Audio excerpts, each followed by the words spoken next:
Hey everybody, it's Hank, and you are watching News Now on Fox 29. We will begin in California, where the fires are so big they name them the way we name hurricanes. Lakeport, California, twin Northern California blazes fueled by dry vegetation and hot driving winds grew Monday to become the largest wildfire in state history. If you think about recent California fire history, that's saying quite a bit. That's become the norm as climate change makes the fire season longer and more severe. The two fires, known as the River and Ranch fires, burn a few miles apart and are known as the Mendocino Complex. And known as the Mendocino Complex, are being treated as one incident. It has scorched 283,800 acres, fire officials said on Monday. The fires north of San Francisco have burned 75 homes and is only 30% contained. With a dozen, two helicopters began dumping water on the fire. Several engines raced from the next valley where the fire had jumped the line. Easter's neighbor's house burned to the ground, but her property was spared. You got to understand, I'm reading from an Associated Press print article here. There's a lot of detail as to what exactly is going on out there. There's a lot of people being displaced out of their homes, and at 30% containment, I think it's a safe bet that many more people will be displaced, as if this is only the last fire of the fire season out there. I've never been so glad that I don't live in California. God bless them all. The size of the fires surpasses a blaze last December in Southern California that burned 281,893 acres. It killed two people, including a firefighter, and destroyed more than 1,000 buildings before being fully contained on the 12th of January. Hotter weather attributed to climate change is drying out vegetation, according to the Associated Press, creating more intense fires that spread quickly from rural areas to city subdivisions. Climate and fire experts say, but they also blame cities and towns that are expanding housing into previously undeveloped areas. You want to go for a little bit more on this, Brian? Because we got more to go if you want. Yeah, let's watch it for a little bit.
And we are looking at helicopter footage in Orange County, California of the river and ranch fires being called the Mendocino Complex by firefighters as they continue to burn. And we will be reporting on that story ongoing because it's nowhere near being contained.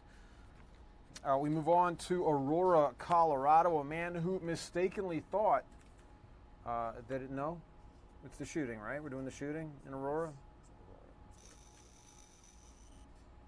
Okay, this is Philadelphia, you said, right? All right, so here in Philadelphia, a man who mistakenly thought that his home was being broken into opened fire on police as they sought to serve an arrest warrant for his grandson, critically wounding one officer before he was killed by return fire. This is a story that we covered yesterday. The SWAT team was shot in the face. Yesterday, the police commissioner described the whole incident as an all-out, absolute tragedy all the way around here. This is Fox 29's Steve Keeley with more. Well, we talked to Commissioner Ross as he arrived for another tough day at work here at headquarters the day after one of his men was shot and a Philadelphia citizen was shot and killed by police. The 20-year-old grandson of the two homeowners who were shot went to police after learning the search warrant that SWAT went with yesterday morning involved an investigation about him. He was released and has not been charged with anything, at least not yet. That's why there was what's called a high-risk search warrant granted to police in the first place. Commissioner Ross says there was more than what they were looking for involving this grandson than just the social media picture posted of him holding a gun that they saw. We had him on our radar for something else, which I'm not really at liberty to go into because we haven't confirmed all the circumstances surrounding that, so it would be improper for me to speak about that, but we know of it. And we know of circumstances that would have warranted not only in the weapons violations, but other things that suggested that SWAT needed to be involved in this incident. So it's important to note that it was a little bit more than that. But again, in fairness to him, I'm not able to put that out right now. And so the fact that he was released without charge doesn't mean he's completely... Well, I mean, he's released without charges because we just didn't have them at that point. The commissioner's going to Temple University Hospital later, hoping to see wounded SWAT officer Jason Potts after his surgery if he's able to, and meet with Potts' family, keeping vigil bedside all night. Also, he says he hopes to talk with Ricardo Giddings' family. The 59-year-old told his wife to save herself and run out their back door as the SWAT hit the front door. Commissioner Ross says the SWAT team had a tougher time than usual getting into the couple's very secure doors, first on the enclosed front porch, then the front door. Those doors and the TV volume up, likely why the commissioner says Mr. Giddings did not hear the officers yelling police as many of their neighbors did here. And Mr. Giddings fired his legally registered handgun that he had to protect his wife 4 times before being shot and killed when the SWAT officers fired 5 times back in self-defense. Mrs. Giddings, meanwhile, is recovering from both back injuries she got running out of the house and a shotgun pellet ricocheted from the SWAT officer gun. Those 2 injuries likely nowhere near the hurt of her broken heart that she got as soon as she learned that her beloved husband was shot and killed at their house. At police headquarters, Steve Keeley, Fox 29 News. Back to you. And thank you, Steve, very much for that. We take you to the Bronx, actually to New York City, where a Bronx Democrat who's changing the game in the Bronx as far as politics is concerned, overturning the Democratic machine there. Alexandria Ocasio-Cortez takes part in a panel discussion at the Francesca Cernia-Slovan Immigrant Arts and Women's Empowerment Summit presented by the Immigrant Arts Coalition at the Museum of Jewish Heritage in New York City. And here she is live. In New York City, Toronto, and Pakistan, where she's from. Please welcome Aiza Fatima.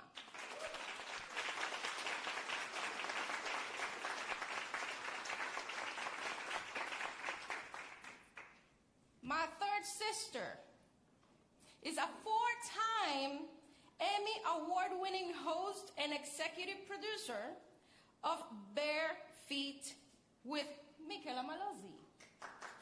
Welcome, Sister Michela.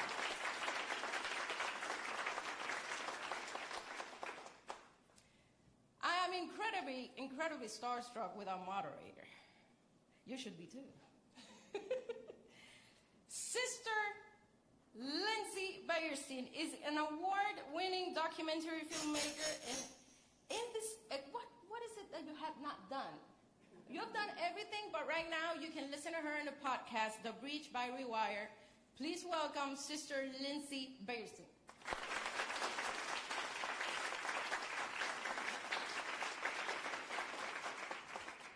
Speaking of sisters, and Puerto Rican at that,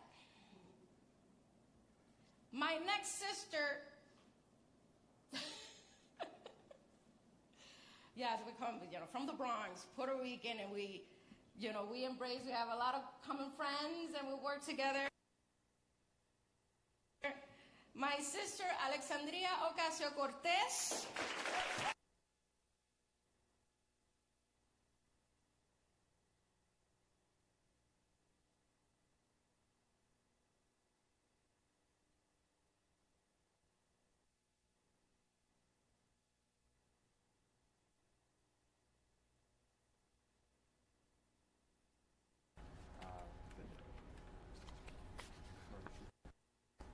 And that was part of the summit there in New York City, where Democratic player Alexandria Ocasio-Cortez is expected to be speaking at some time this morning. We may get back to that. What are we going to now? Okay, fair enough. Yeah, this is one of the saddest stories I've ever heard in my life in Manioc this morning. Family in Bucks County is mourning the loss of 7-year-old Caden Mancuso, who police say was killed by her own father before he took his own life inside his Manioc home. Mike Jarek sat down this morning and spoke with some of the family of little Caden just this morning, and here's that. A family is certainly grieving this morning after a 7-year-old girl is the victim of an apparent murder-suicide. This happened in Manioc. Caden Mancuso was supposed to go home Sunday night to her mother after a weekend with her father. When she did not return, her stepfather went to the scene in Manioc, to this house where the father of the child lived. Sadly, he found Caden deceased, dead, at the hands of her own father. Caden's family tells us that Caden was in the middle of her parents' bitter custody dispute. Her two aunts join us now. Jen and Heather, thank you for coming in. Before we learn more about Caden, because she's the most important part of this story, we're going to picture the family. So Heather, who is here? That's my sister, her husband Brian, my niece Caden, and my two nephews, the little guy's Blake, and the other little guy is Kyler, who's almost 4, and then the new dog, Digger, that they just adopted. Digger.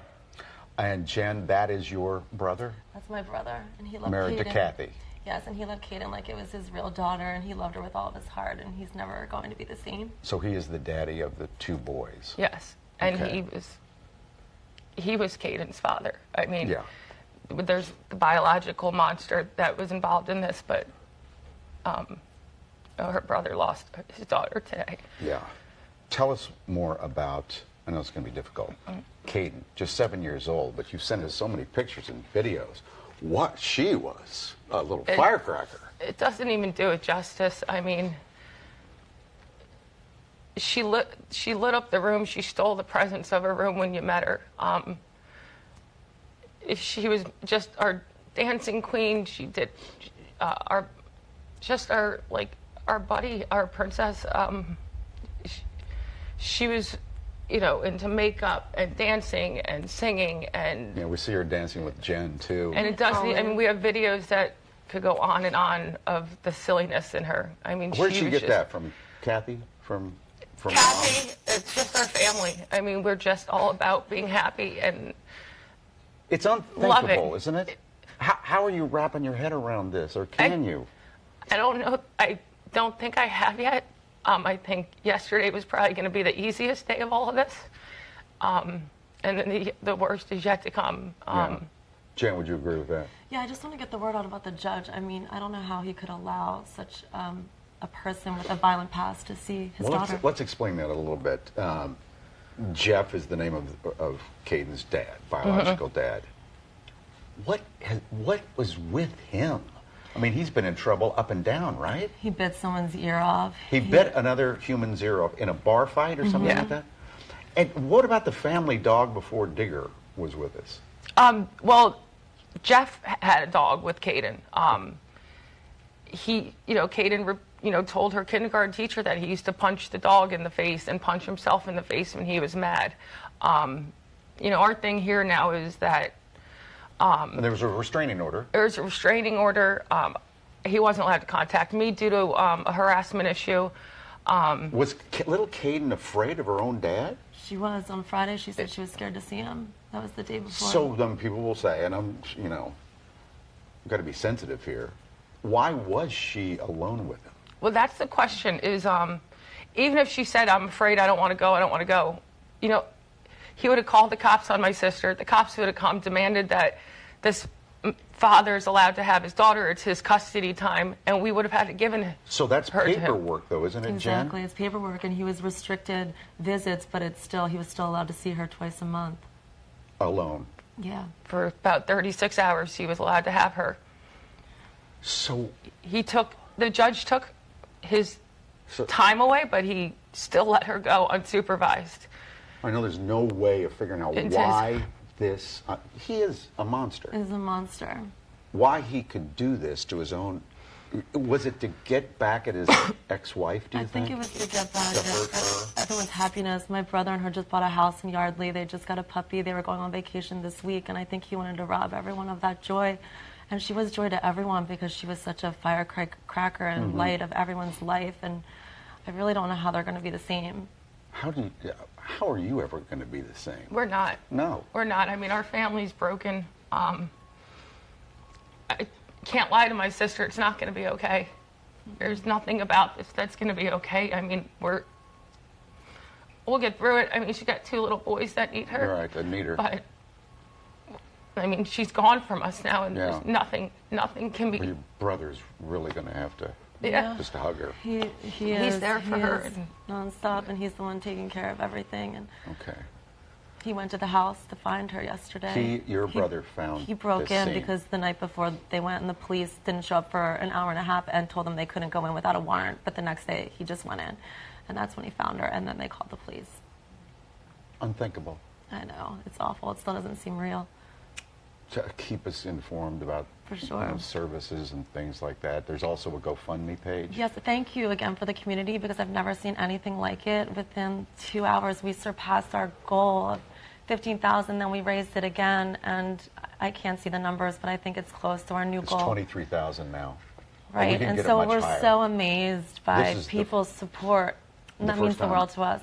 We've been able to put it up here on our show, and our viewers really do respond, and they will this time again. Thank you. Let's get that number as high as possible. Heather, thank you. I know it's tough. Jen, thank you so much. All right, we'll take a break. Oh, gosh.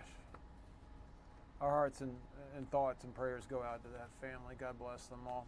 And that GoFundMe account is now up to something like $26,000 as of about an hour ago. I'm sure it's higher now.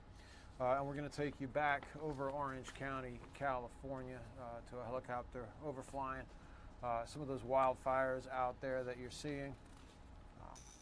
Tighter shots, higher shots. It's unprecedented, these fires, in the communities around Orange County. Also, Lake County officials out there saying that they've never seen anything quite like it. They're also calling it the new normal, which is even scarier. That basically seems to indicate that they're expecting these sorts of fires for years to come out in California. But there we are over Orange County. Have a look.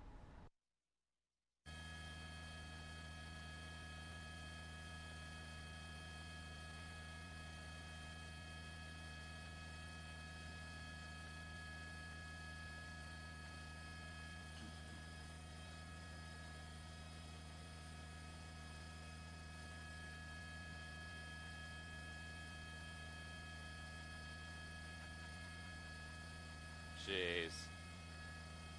Those are just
Does Paris have a good airport?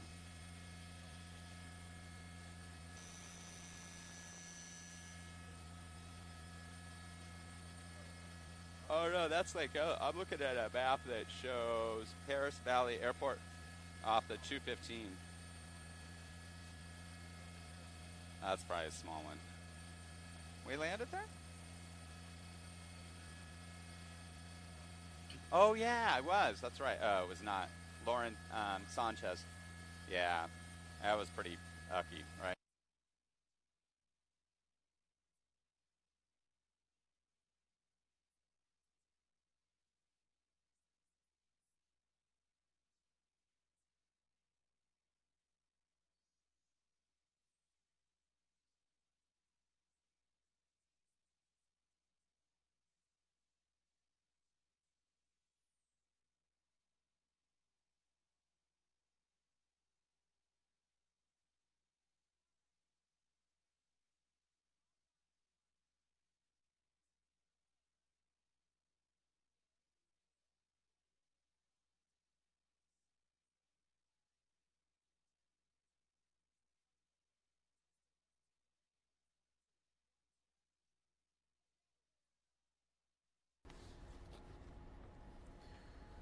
And again, that was helicopter footage, helicopter video from over the wildfires in Orange County, California. We take you back to New York City to a panel featuring Democratic candidate for Congress, Alexandria Ocasio-Cortez, to New York. Because it's all for the family. So this is, our organization is there to empower the women through literacy classes, ESL, up to entrepreneurship classes as well.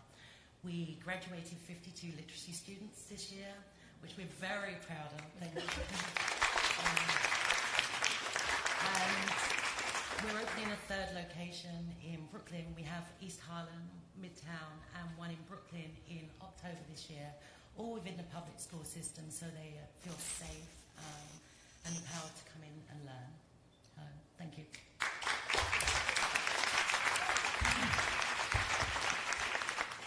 This next question is for Alexandria, but I hope all you guys will respond and jump in afterwards. I was reading a piece by Sarah Schmarsh in The Guardian that was really great about how the struggle at Standing Rock became a really important part of your political origin story and your mobilization as an activist. And one of the things that I thought was interesting and tied into what we're talking here today about is the really large connection of cultural activism in Standing Rock.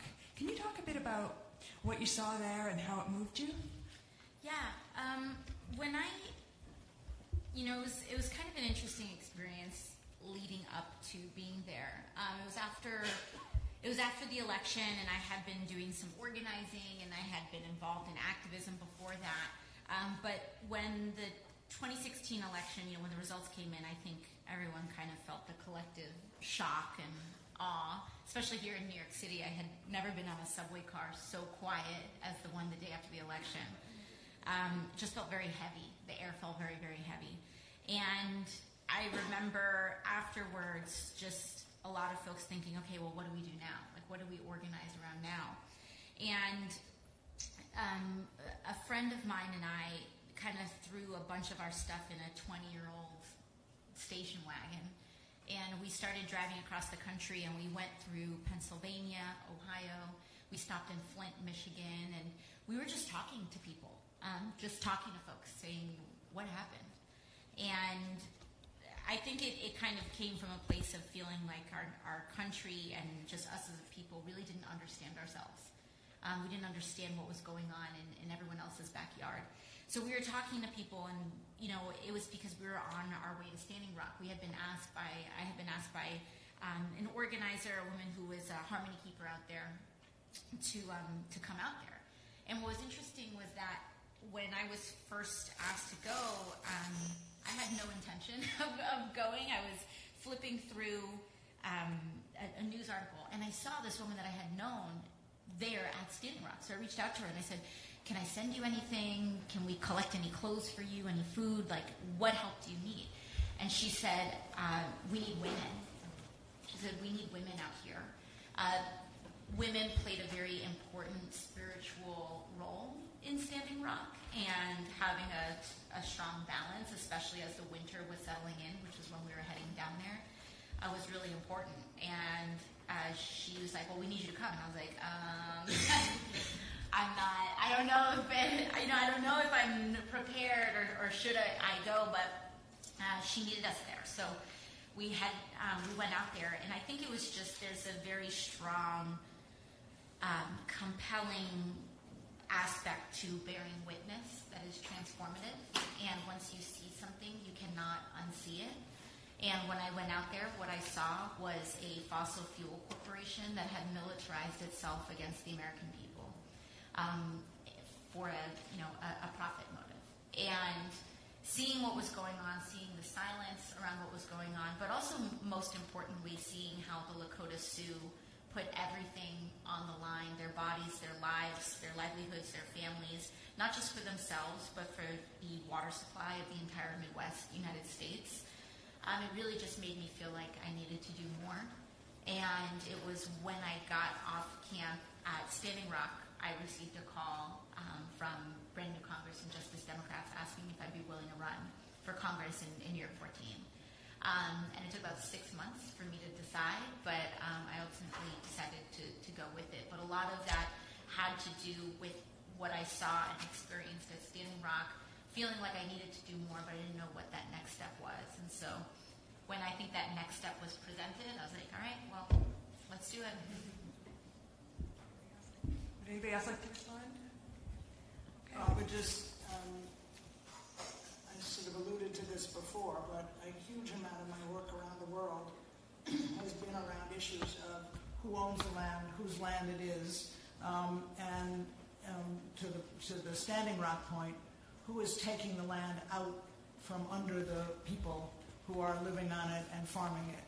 And throughout the world, Asia, Africa, Latin America, I can give you examples of places where communities, usually of what we call smallholder indigenous farmers, suddenly, literally suddenly find people arriving on their land.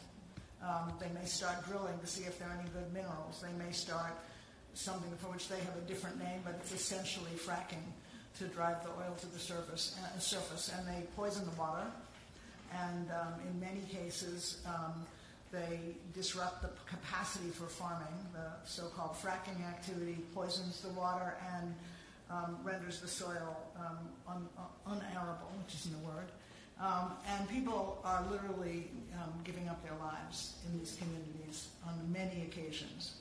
That said, and to keep the room cheerful, over and over again, people are winning victories. I mean, they're standing on their land, sort of as a Standing Rock, and holding on and pushing back the companies. We've lost a couple of indigenous leaders, but we've also gotten some indictments of heads of large corporations for having hired thugs to kill the organizers in Honduras.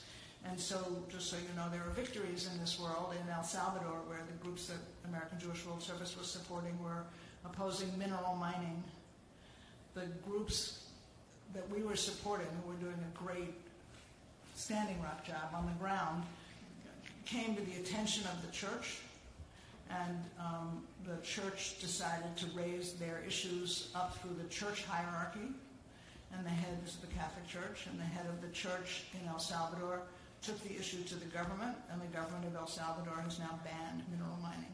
So there are victories.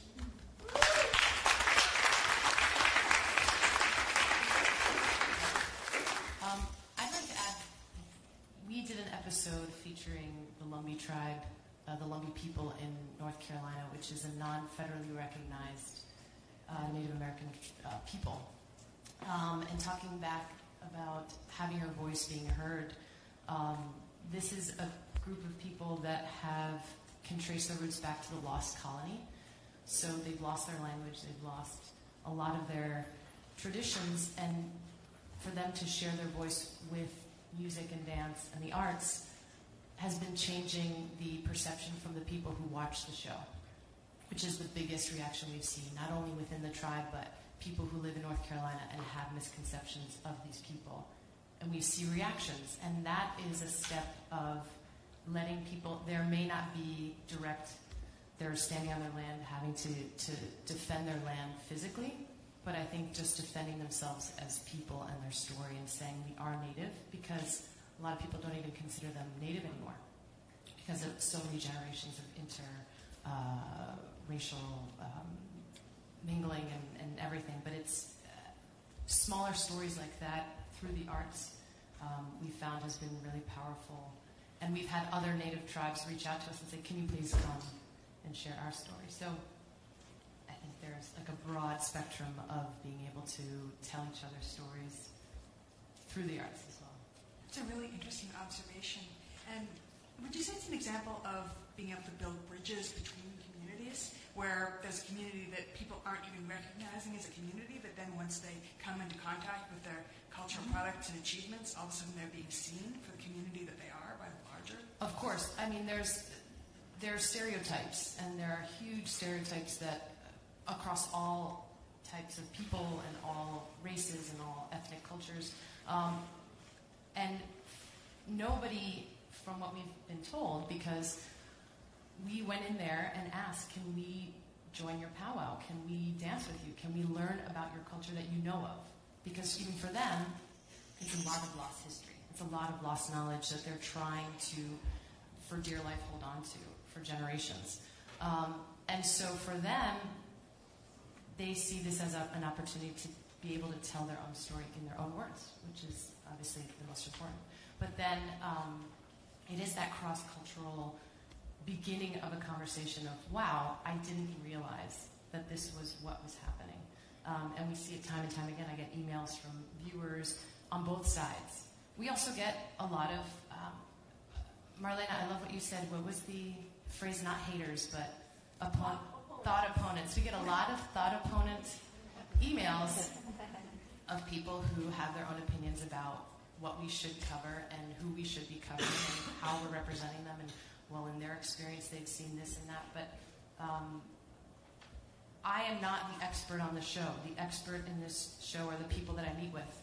They are bringing me on this journey, and so I use their voice for them to tell their story, to create conversation, to say, we all love, we all need to eat, we all need a roof on our head, we love to dance, we need to make music. There are basics in the world, and I think for all of us, the arts is one of those universal languages of communicating with people across all spectrums.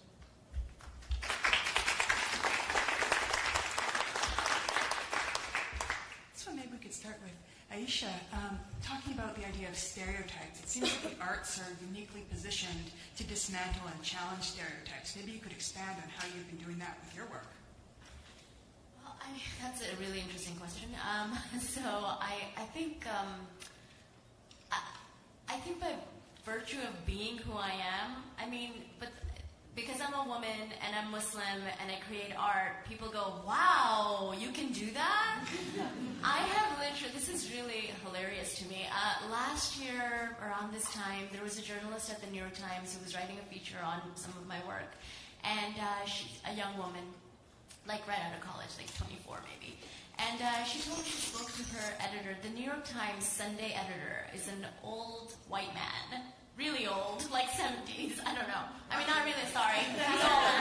He's just an old white man who has no connection to like what's happening in the world, I think, because this is what he said.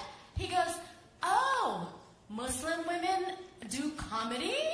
This is amazing. Let's do an article on it. The article ended up not happening. But I think, which is also really hilarious. This is why the article did not happen. She wrote it and all this stuff. It went on for weeks, and then she called me and she goes, hey, they're not going to publish it in September, which is when it was supposed to happen. She said, because they ran a similar article last week in the Sunday Times. And I was like, oh, what was the similar article? Oh, it was about the halal carts in New York City. That is exactly the same as my art. As a woman, yes. So, stereotypes, breaking stereotypes. Also, I feel like it's really fascinating to me. The white world is really obsessed with Muslim women breaking stereotypes. I'm just living my life. There's a billion other women just like me who are doing what I'm doing. You just don't know about them. That's all, That's just how I feel. So, yeah.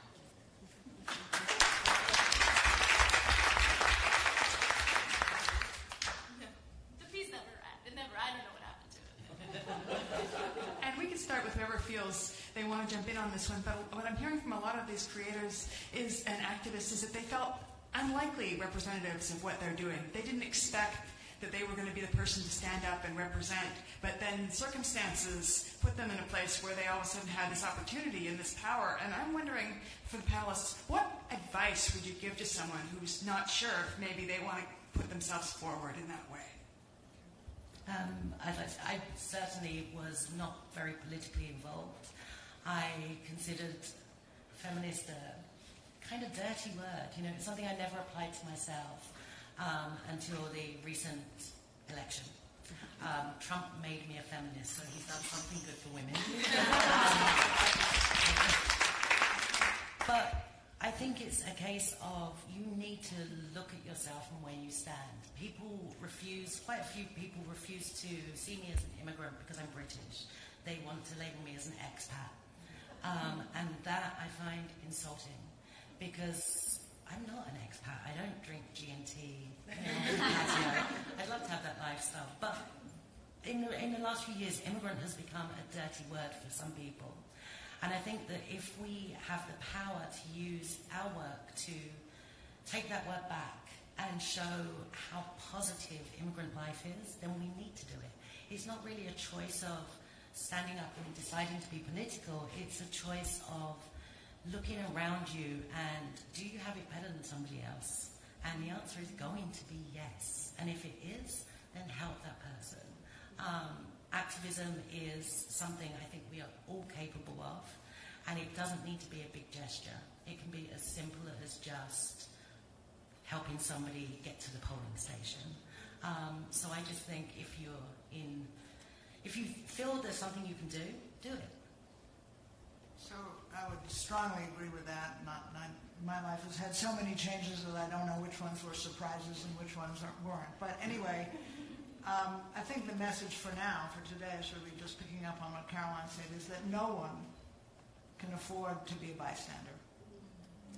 And there's a Jewish teaching that says you are not allowed to stand idly by, and that has a very new and powerful meaning, I think, right now. So we are all bystanders all the time to other people's inequity and injustice and to wrongdoing, from how somebody's treating someone else on the subway to massive issues in the city and in the country. But we can't afford to have more bystanders, so we all need to sort of redefine ourselves as upstanders, and we need to test our own capacity for not just leadership, but for some of what Alexandria's already, I think, displayed in interviews, and that is moral courage. So where do you stand? How are you willing to put yourself forward? Knowing that there will be consequences, knowing that the more of an upstander, an outspoken person you are, the more likely it is that some people will disagree with you and sometimes noisily disagree with you. But that's the only way that change gets made. And then I would add one thing to that, because I'm moved by what you said about immigrants. So I think that this is now preaching to the choir here, but every single person in this country is an immigrant and has an immigrant story. And if you don't know your family's immigrant story, you should. And more importantly, since we don't seem to have solved all the problems of the country or the world just yet, although I was hoping I'd get to that point, I'm appalled, actually, by I'm trying to think, 2 and 3 generations down from me, people who have no notion of their family's immigrant story. This is a generalization. I realize it's not true for everybody, but by and large, Jewish students that I talk to on campuses know where their families came from, but they have no idea what the story was. They don't understand, because people have chosen not to tell them, which is an understandable instinct, that many of our ancestors were what would be today politely called undocumented, and made the decision and led the fight to stay here. And so everyone needs to know that story. I once had just one little story. I love stories. I once had an occasion to be teaching at a very small faith-based liberal arts college in the Midwest. It was about 15 years ago. And I was trying to make common cause with the students, so I thought we should talk about our different, very different, but immigrant stories. So I said, before I start telling you about, what I was sort of paid to come here and speak about, I'd just like for us to get to know each other better.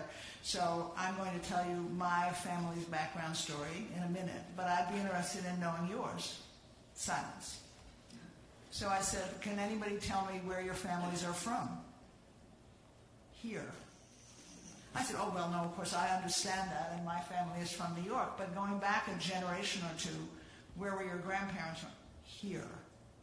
And it wasn't true. I mean, I had done my research, and I tried once more, and I said, this area was settled by Scandinavians and Scotch-Irish, and that must be the backgrounds of some of you. We're from here.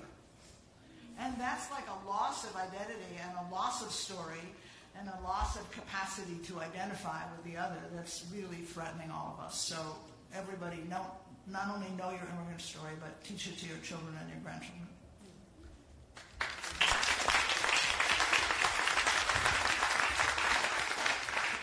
This is a question for Alexandria. I would love you to talk a bit about the visual language of your campaign that really helped set your campaign apart. And I was struck that the Washington Post was talking about the lyrical imagery in a campaign ad of hers. That's not something you hear very much.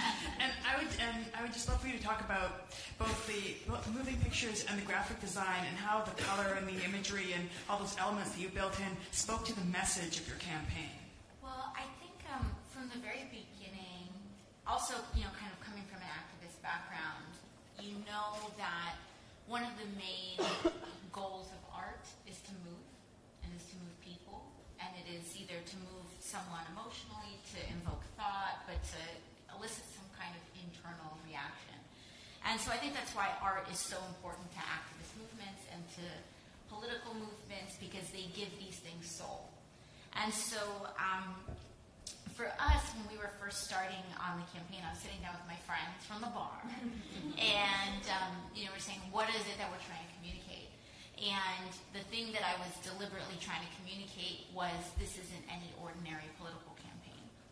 And so I said, okay, well, let's scrap all of the inspiration from any political, any electoral political campaign. And I wanted to communicate who I was. For me, it was important to communicate my identity, because that is part of building that bridge to my community. New York 14 is about 50 to 60% Latino. It's about 70% people of color. It's half immigrant. And so even if, there are large populations from South Asia, from Eastern Europe, all over the place, but I think it's important to kind of tell that story. Even if I am not who you are, for me to say who I am is that bridge to who you are in a way. So for me, it was important to kind of elicit my identity, to elicit the values that this was a people-powered campaign. And so for me, I wanted to kind of do this throwback to Latin American populist movements. And so the images that had come to mind were the United Farm Workers, some of their imagery, thinking about Evita, thinking about some of these more images that are in us, but the stories that aren't told. And so that was a lot of kind of the visual language that we had brought into the campaign. So kind of this mishmash of old school 1950s Americana with Latin American populism was what we were trying to get at. So on the posters around my last name, there's an upside down exclamation point and right side up. I don't know if that sounds right, but but the two directions of exclamation points. But they have kind of stars as the period points. So it's always that constant mishmash of old school but new school, and how those values can transcend generations as well. And so it was really exciting. And then when people saw these posters, they're like, what is that? I don't even know what that is. And then they find out that it's for a political campaign, which I thought was a really exciting way, because, most times you see a lawn sign or you see a poster and they look like they come from this clip art template, and people pay millions of dollars for branding that looks, the same. And so it's because there's so much fear over being different in our politics. And I think that what we kind of showed is that you can really lean into who you are and not be afraid of being ostracized. Because I think people are just kind of craving any sort of unique voice right now. I kind of love what you said because, you know, as actors, there's something we all know as artists. It's like when you make something very specific, it becomes universal. Mm-hmm. So when you shared yourself, everyone connected to it. Yeah. And I think that's kind of the takeaway here. Yeah, and I feel like oftentimes, especially in political language, there's always this opposite impulse. Like a consultant will come in and say, okay, we have to compensate for everything that you are, you know? So, you know, so if you're like a first-generation immigrant, then they'll like overcompensate with like this super Americana, like patriot, like stars and stripes kind of thing. And it's because, and they're implicitly telling you what they think you're not because of who you are, instead of saying you can be all of those things. You know, you can be a first-generation patriot, you know, if that's who you are. You can be these things, and they aren't contradictions. But yeah, or sometimes if you're like, you know, if you're a woman, they'll try to kind of put you in like these big shoulder pads and, you know, like make you a little more masculine. And it's like you don't have to compensate for who you are. You can just, if anything, you should lean in more. And I think these opportunities, whether they're intentional or not, when you become, you know, part, like in the public eye, is an opportunity to kind of lean in and embrace and grow into more of who you are than trying to apologize or shrink down or moderate who you are.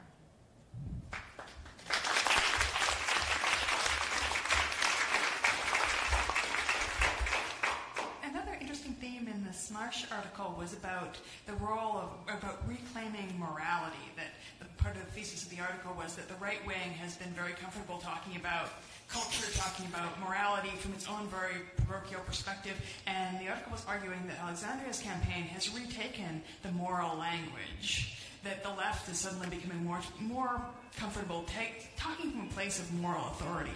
Could you elaborate on that? Yeah, I don't think they're moral. I think they're wrong. I mean, you look at the current administration, and it's become like this parody. You know, there's an interesting thing where when you try to claim this moral superiority just by who you are instead of what positions you have, then it just starts kind of getting perverted into this self-ordained permission to do whatever you want. And that is what they have done. They have said, oh, we are morally superior. We are the party of family values, so we're going to separate children from their parents at the border. Well, because they're brown children, it's okay. Exactly. If they were white children, we would never do it. Yeah. They don't really have families. Yeah. And so, and so I think that they have gone like so obviously off track. Like, I struggle to think at this point of a thing that they are doing right, to be honest, that I think it's easy and we can just claim it. But I do think that, and I also, I tend to reject this like left-right framework because I just don't think that that's how people really operate. And we squash things down into this left-right lens because it's easy for us, but that's not how people really work. But anyways, I would say that on the left, there's been this reluctance to say, oh, don't moralize the issues. And I push back on that because, like, we are in a time of right and wrong. We are. Maybe, you know, in the 90s when people were talking about tax breaks and trade deals, where I would still argue still have some moral basis, but when they try to kind of make it a little bit more abstract, they'll say, oh, you know, you can't moralize these issues, but the issues of today are all moral. I think every single, you know, my right to health care is a moral issue. The idea that we have the largest population of homeless people since the Great Depression in New York City is a moral issue. The fact that there are 3 empty luxury apartments for every one person experiencing homelessness is a moral issue. The fact that kids are going into trailers in the back of their schools to get an education because we won't build schools is a moral issue. All of these things are moral decisions. And I'm not, you know, and that's the frame by which I access my politics. You know, I don't look at politics as to what tax cut is going to get me more. I look at my politics and I look at politics as what is the right thing to do and how do we get closer to that. So I think it's okay to embrace however you access your politics is how you should embrace how you access it. And for me, I access it through a moral framework.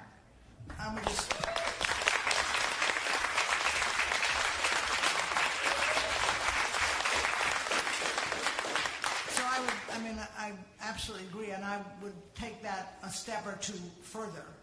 That is, these are moral issues. We won't decide whether the 90s tax cut was a moral issue or not, but I suspect, to the best I can remember, it was. These are all issues of equity.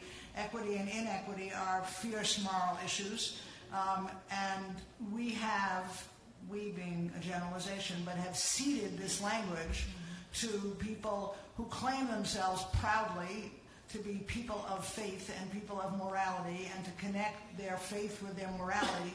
But they are, and I think this is important for the fights that we have in front of us, they are actually, in significant numbers, although they may not be voting this way yet, they are uncomfortable. They've been talking about morality for a long time, and now they're supporting a person and a party and candidates in elections who are saying the world's most unbelievably immoral, inequitable, unjust things about brown children, about segregated school systems, about failures of health care. And so this is actually a moment for progressives to reclaim the language and say it really doesn't matter, which is what Alexandria just said, if your moral judgments come from a faith base or not, or frankly, if you want to share that faith base or not. There are moral issues that are, in fact, influenced how every single one of us was raised and taught, whatever language our families used, and those moral issues about how we treat people and how we treat the least well-off people are the critical issues for this society and this world today. And to be able to claim that you're speaking from a language of morality with moral authority, with moral courage, is exactly what we need today in our political and our faith-based leaders. Yeah, and I do think it's really important to underscore that we need to take this moment and we really do need to claim the moral high ground because we have it. And if we don't claim it, then we're going to be part of the slide. If we don't frame this moment right now in particular in a moral frame, then no one's claiming the moral frame. Then no one is advocating for what is right in this country. And that is how we engage in a collective slide. And honestly, don't let them forget it. Don't let these people forget what they stood by and supported in this moment. They can never claim this moral framework ever again. Ever again. Because they stood by as children were ripped from their parents. They stood by as the richest in this country began to enrich themselves at the cost of children's health care and education and housing. They stood by as the children's health insurance program was claimed hostage. They stood by through all of these things. And we have to claim it. We have to tell them that this is what they are doing right now so that they know that they can't forget it. So that no one can say, oh, well, no one told me. We have to be the ones that have that voice of moral clarity, because if we let it slide, then we let this country slide. And that's why it's important.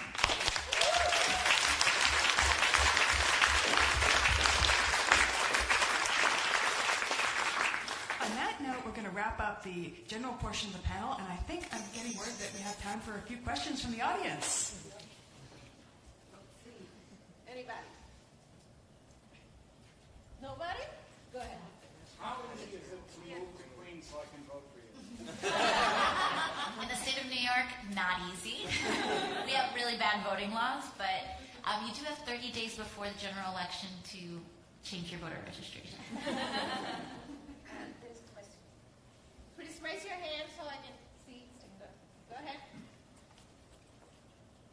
I came to this country in 1966, right close there.